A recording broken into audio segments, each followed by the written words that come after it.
இன்றைய தென்றலின் 1299வது எபிசோடில் வணக்கங்க. Tomorrow we are going to complete 1300th episode. 1300 வீடியோஸை நம்ம செய்து முடிக்க ஒரு பெரிய பாக்கியத்தை கர்த்தர் கொடுத்தார். ஒரு நாள் முன்னாடியே அந்த எக்ஸைட்மெண்ட் பயங்கரமாக ஸ்டார்ட் ஆயிடுச்சுன்னா பாருங்களேன்.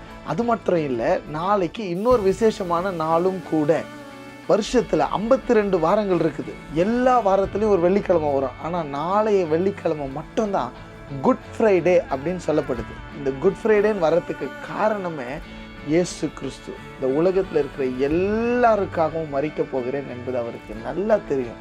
தெரிஞ்சே he accepted the pain, he accepted the cross. எதுக்காக தெரியுமாங்க? உங்கள் வாழ்க்கை சந்தோஷமாக இருக்கணுன்றதுக்காக தான்.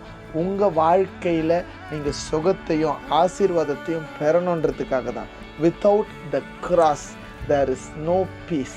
Without the cross there is no salvation. நம்முடைய ரட்சிப்பை சிலுவையின் மூலமாக இயேசு கிறிஸ்து பெற்றுக் கொடுத்திருக்கிறார். நாளைய தினம் அவருடைய சிலுவை மரணத்தை நம்ம நினைவு கூற போகிறோம். Start to get excited about his love even one day before. ஒரு நாளைக்கு முன்னாடியே, இன்னையிலிருந்தே, இப்போத்திலிருந்தே அவருடைய அன்பை உணர ஆரம்பிச்சிருங்க. Have a nice day. God bless you.